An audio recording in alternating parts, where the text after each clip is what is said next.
Welcome back to Blue Line Patriot, guys. Today we're going to be talking about weapons conditions. We're also going to be talking about the Glock 43X. So the Glock 43X is a pistol that I bought about 3 weeks ago. It's been my everyday carry ever since. I absolutely love this gun. Before this, I had a Glock 43 with a +2 magazine extension, and I loved it. That was my everyday carry gun for years. And then I just gradually, in my last video, I talk about why I switched and all that. But basically, made the decision mainly because of the, what's it called? The Shield Arms 15-round magazine that is literally the same exact size as this 10-round magazine. That's what made me switch, you know, because at first I was like, oh, 10 rounds, it only holds 2 more rounds than my Glock 43 at the time. So I was like, 2 more rounds, no big deal. But once I heard about that magazine, I was like, oh, okay, now I'm going to go from 8 rounds to 15 rounds. Then I'm definitely making the switch. So made the switch about 3 weeks ago. Loved the gun. Had it with me ever since. And I did some apocalypse customization. All right. As everybody knows, we are in the we are in some weird times in America. We are in the political / pandemic apocalypse. But somehow the world keeps turning, you know? Anyway, so basically the upside of all this is that when we order, parts, it takes... they're sending them by horseback nowadays, so it takes about a month or two to come in. So I'm still waiting on my magazines, still waiting on my night sights, still waiting on a back plate, still waiting on a magazine release. So when all that comes in, I'll keep you guys updated. But my journey so far has been interesting. It seems like when you don't have things right now, but you need them, you improvise, you adapt. And one of those things is when I was at the range. I went to the range twice, fired 50 rounds each time, and it was a combination of Wolf polyformance ammo, some steel some brass case stuff, defensive ammo, a bunch of this. I don't know, maybe like 10 or 15 Hornady soft point rounds. I don't know if they're called soft points or not, I forget, but they have that like red plastic thing at the tip of them. They're not hollow points, they still expand and all that. So threw them through the pistol, and it actually worked just fine. And it was surprising to me because my Glock 43 did not handle that Hornady ammo so well, so it was kind of really cool to see like, 43X handles that ammo very well, so that's cool. I like that. My 43 used to choke on them, I'd have jams or misfeeds, and it used to suck, but anyway, working just fine with all the ammo I threw through it. I know this is nothing groundbreaking. 100 rounds of mixed ammo is not a big whoop-de-doo. It's a Glock, of course it's going to work, but I was happy to see that. My biggest thing, guys, though, for those rounds, I just wanted to get to the range with it, and as quickly as I could, and get on a new trigger. New trigger, new problems. Okay, not all Glocks shoot the same. You'll have 2 Glock 17s from the same line. You shoot them both; they both shoot differently. It's just the way guns are, especially pistols. So I was like, you know what? I need to get behind this trigger. I need to get rounds down range, and I need to get to a proficient level. I need to confirm that I'm at a proficient level as soon as possible. So that's just scrounged together all the ammo I could, got to the range. And there's 2 things that I've noticed after 100 rounds. The first thing I'll say is I've been hearing rumors about the finish on this pistol not being so good. And I was like, whatever. And personally, I don't care if my guns get scratched or worn out or whatever. Like, listen, when your gun is worn and beat up, you've used it. You've hiked with it in the woods, you've gone on patrols with it, you've shot it a lot, you've trained with it, you got it dirty. You might shoot it so much you don't clean it all the time because you're using it. It's dirt, you know what I mean? So like when firearms get some grunge on them, unless it's rust or corrosion, I polish that up as quickly as I can with some hops. But You know, when you're talking about, oh, my firearm got worn out and my firearm got scratched, like, yeah, be proud of that, man. Don't be sending it to get refinished. You don't, like, personally, I don't like pretty guns, you know, guns, I don't like them. I'm like, first thing I want to do with, like, any gun I get, no bullshit, is just throw it in a big pile of sand and brush it off and clean the internals, but leave the outside looking whatever. That's just how I am, because when I see a new gun or a new pretty gun, I know that that person does not get behind it a lot. And whatever, it is what it is. But, so this gun's starting to wear. I don't have any holster wear on it, but what I do have, what I've noticed is, let's see if we can get the light. Let's see if we can get the light right. Well, right underneath my finger right here is a wear spot that is not just that little bit. I know you can see that little bit, but it actually goes like down into here. So that part's wearing. And mind you, we're talking about 100 rounds. Let's see if I can focus it a little better. That might work. I'm trying to get the light in there for you guys. So you can see, like, you know, on the walls here, there's a silver line here and a silver line there. That's where the finish wore off in, you know, in this part here. That's what you're seeing. Okay, and then on the bolt face as well, a little bit on the bolt face, you can see that silver there. Let's see if you can see some more. I gotta... No, that's about it. But I will say, if there was better light, you would see more wear. It's not showing up as much as it is in real life. Which, whatever, is either way, I don't really care. I like that wear. I think it looks cool. You know, but after 100 rounds, and I'm looking on the barrel here too, because there's a little bit of wear up here, but that's really nothing. That's kind of like the outer finish getting, you know, whatever. I don't care. But when it comes to, you know, firearms getting worn in, worn looking, I like that. But I will say, with all the Glocks I've ever had, now to be fair, I've only had a Glock 17 and a Glock 43, and that was it. But I've seen a lot of Glocks as well. Like, all my friends have them. You know, everybody, I run into Glocks all the freaking time. You know, I'm a cop. I went to the academy. You know, Glock 17s were pretty much like standard issue on the range, blah, blah, blah. I've seen a lot of Glock 17s, especially that shot a lot. And this is after 100 rounds, and it's like, it looks like it's fired like 500, 700 rounds. It has that look to it. And I like it because it looks worn, but I'm a little concerned where, you know, what that's going to be in 3 years, 5 years, 10 years, whatever. You know, if it, you know, I mean, as long as it holds together, personally, I don't care. But, you know, it's just that the finish is definitely weaker than you would expect. I mean, even my Glock 43, I fired hundreds of rounds through that, and I didn't have this wear. I mean, hundreds of rounds over the span of like 2 years.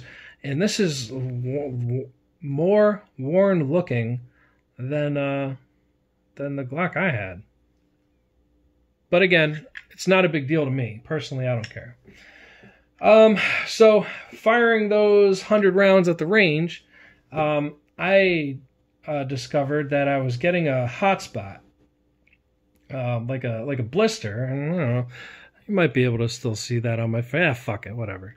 But anyway, I got, like, you know, a blister shooting the Glock, and I've shot a lot of Glocks before, you know, so I was like, this isn't anything new. You know, I've shot a lot of Glocks before. I've never had a blister from a Glock, and I'm like, what the fuck? Why is that happening? So I'm looking at my trigger, and, you know, the safety bar here, whatever, when you squeeze the trigger, whatever, and that, like, that little safety bar is sticking up a little bit, and that's what gets some people.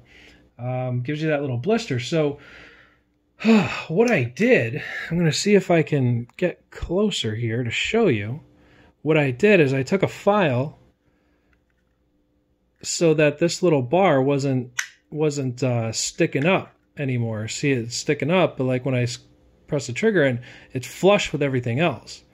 So I shaved my trigger down, and now I have a fully automatic Glock. I'm just joking. There's some idiots out there like freaking out. Just wanted to do that. But if you look closely at the trigger here, you see like there's. I'm trying to get it perfectly. I don't think it's gonna work with me, man. I'm trying to get it focused here so you can see what I'm talking about. It's not too bad, I guess. So you see there's like parts on the trigger that they look like steps. Okay, I don't know what they're actually called, but they look like steps. So basically I just filed this part down to where it's flush across the board. So now instead of having this like one part of the trigger digging into my finger constantly, it looks jagged, but it's actually very, very smooth. So it's very smooth, 3 times wider than it was. So I'm not having any issues. Basically a very comfortable trigger now. So I can't wait to get it to the range again, get some more rounds down range, but very comfortable trigger. And again, this is like an apocalypse upgrade because, it's like I'm not buying new parts. I'm just hacking away at the pistol I have. And so another thing, in my last video, I talked about my sight, my sights and how they were looking, because when, and those of you who have watched that and you're watching this, you might notice something cool. I'm gonna give some people an opportunity to notice what I'm talking about.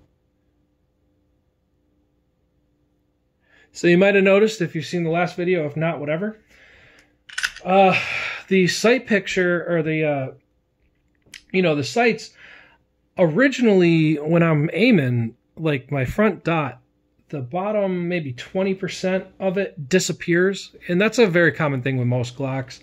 The way the factory sights come, they block out some of that front circle, which to me, when I apply equal sight, equal light, which means there's equal light on either side of the front sight post here, and the front sight post is equal with the top of the front sights, you're missing your like lower 20% of your circle. So it doesn't, it looks jacked up. But what I did is the same file I used for my trigger here, I used for in this notch. So what I did is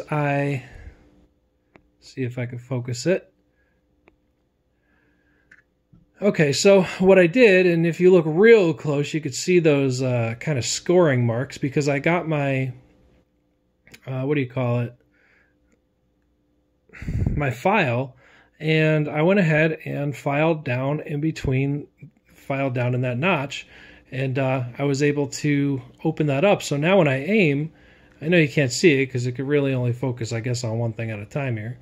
But now when I aim, my front circle is 100% in here, so I'm not blocking off. Like, basically, I'll exaggerate it, but your stock sights, when you aim, your front sight looks like this. So it looks weird. Your front dot is like gone. So anyway, I carved that out, and now I can see just fine through here. So I have a much nicer target presentation, sight picture, if you will. So that's cool. So anyway, my apocalypse upgrades are my trigger here and my sights. Pretty cool, huh? I didn't want to wait for my sights to, I'm like, fuck it. I'm going to sit here for probably another 2-3 weeks with these bullshit sights, waiting on my good sights. And, this is, fuck it, fix these. So anyway, I can deal with these in the meantime. So that's been my journey so far. I'm waiting on some new parts. When I get those new parts in, I'll go ahead and, throw some more rounds down range. I'm not replacing the trigger. The trigger's going to stay how it is, but sights are getting changed out for sure. But got some parts coming in the mail. And when they come in, I will keep everybody updated on the journey and how it's going. Get some more rounds down range, get some more feedback, see if the wear progresses, blah, blah, blah. So whatever, whatever pops into my head. All right, guys. So now we're going to carry on with weapons conditions. After what, 14 minutes? Jesus Christ. So guys, weapons conditions. Weapons conditions, like I said before, are basically the level of readiness. Okay, that's what they reflect. And right here we have a weapons condition 4 firearm. So again, it's slide lock to the rear unless it's a rifle or shotgun or whatever. If you have a bolt in your firearm, the bolt is locked back. If you have a slide because it's a pistol, the slide is locked to the rear. Your safety, if you have a safety on that firearm, it will be engaged. This is a Glock 43X. There's no safety. All right, no external flippy safety anyhow. And then, of course, you have no magazine in the magazine well. So empty chamber, bolt lock to the rear, empty mag well, clean bolt face, no debris, no ammunition. So that's that. Clear and safe weapons. So again, if you have a rifle, pistol, shotgun, submachine gun, crew serve weapon, whatever, it applies across the board. Weapons condition 4, clear, unloaded, safe weapon. Now, weapons condition 3 is your slide forward or your bolt forward, your safety on if you have a safety, your hammer forward if you have a hammer. Again, it's slide or bolt forward, safety on, hammer, blah, blah, blah, with a loaded magazine. Okay, so this is your condition 3 firearm. So your condition 3 firearm, that's also known as Israeli carry for whatever reason. My assumption is that that's how the Israelis carry. But basically ready to go except no round in the chamber. Now, weapons condition 2. Now, I've had formal training. I was NSF for the Navy for 6 years. I did some contracting for a little while. Now I'm a police officer, and the only time I've ever had any formal training on weapons conditions was in the military, which is weird because you'd figure, it should be like standard knowledge, but it's not, which is kind of why I'm doing this video. I'm not going to do a weapon safety video because everybody knows that stuff. But anyway, weapons conditions. So when I was in my training for the weapons conditions, they'd always say the weapons condition 2 does not apply to the Beretta M9. Weapons condition 2 does not apply to the M16A3. Weapons condition 2 does not apply to the M500 shotgun. Whatever. And what I will say is weapons condition 4 does not apply to me. Unless, well, never again, because this video is already made. Sweet. Okay, so weapons condition 2 does not apply to, all of these firearms, and my guess is because they fire from a closed bolt. It's the only thing I can think of, because I've heard the weapons condition 2. I've heard it in the context of machine guns, basically any firearm that fires from an open bolt. So I guess maybe some machine guns would do that too. Even if they're semi-automatic, they might fire from an open bolt. There's some semi-automatic firearms out there that will fire from an open bolt. But the pistols, I don't know of any pistols that fire from an open bolt. Maybe there's some rifles out there, but it does not apply to ARs. So weapons condition 2 technically does not really apply because, if anything, I mean, this is just me spitballing and using my imagination, but I would imagine if there was a weapons condition 2 for a pistol, it would be this, because you're feeding devices in there, whether it's a magazine or a belt. And your bolt is open. So that's just me spitballing, but I don't know if that's a thing or not. It's what I would guess it was if it applied to a pistol. Same thing for a rifle. You just have the magazine or feeding device in with your bolt open. Okay, that's what I would guess, but I do not know. But as far as machine guns, is pretty much that. Your feeding device in with your bolt open, blah, blah, blah. So for pistols, for shotguns, for ARs, AKs, just assume weapons condition 2 does not apply, because when the hell would you ever realistically be, have the, you know what I mean? So anyway, it does not apply. Formally does not apply, but what I think, I just showed you what I think. And then, of course, weapons condition 1, guys, is just weapons condition 3 with one little subtlety change.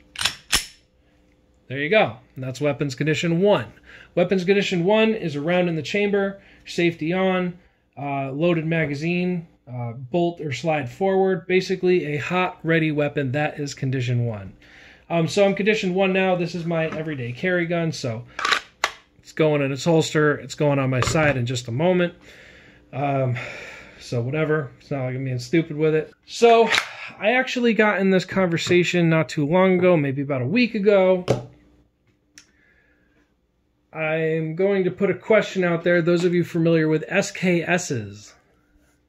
So, question is, can you put an SKS into condition 3? Or does it have to be 4 or 1?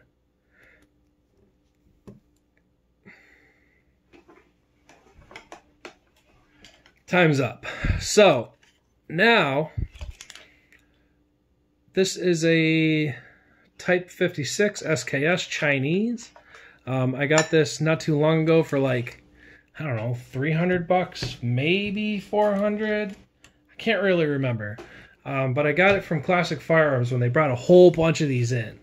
And I will say I've shot this, not a lot, but a good amount. And I love this rifle. I mean, it's just fun, you know. I wouldn't, you know, if shit was going crazy and we needed to run out and, like, you know, defend the neighborhood from militant Antifa, this wouldn't be my, you know, first choice. But for, you know, just screwing around, having a good time, firing a piece of history, I mean, used, man. Look at the wood. Look at how many dings and scratches are in this. I mean, this has been used, man. I don't know where, how, when, but it certainly was used. Which is kind of cool, because to me, it's history. When I got this, it was covered in oil. I had to bake it in my oven for like 2 hours. Not oil, but cosmoline and grease. And there's still some cosmoline and grease in some areas. None in the action, cleaned it all out there, but every once in a while I'll get a good look into some crevice and I'll be like, ah, it didn't come out. Maybe I might cook it again. It just depends, but I don't think so. But yeah, I got this. It was greasy as shit. Oh, it looked terrible. And cleaned it all up. And now I got it going. Got it zeroed in real nice. It groups nice. It still shoots good. The barrels in it is just fine. Zero issues with it. Smooth as butter. But again, but I will say, very loose tolerances. I mean, listen. It's wobbly as fuck. But you know what? It's a piece of history and all matching parts. I don't really care about all matching parts. When I bought it, I did. But to me, as long as the firearm functions, hey man, that's good enough for me. The question: can you get a SKS into condition 3? Well, let's find out. No, let's not. First of all, my position was yes, you can, because I know how to do it. I've done it a lot. I had somebody else saying, no, you can't, because basically how this firearm works is you load the stripper clip into the magazine and you release the bolt. And they say, well, you can't because you release that bolt and you can't have it in condition 3, you know, unless you load it in from the bottom here. Well, I'm proving that wrong. History in the making. So, we push all 10 rounds in, and this is all we do. Very simple stuff. We put our thumb in there, we push those rounds down, we let the bolt go so it bypasses those rounds, and as you can see, nothing is being chambered. So now we have a condition 3 SKS.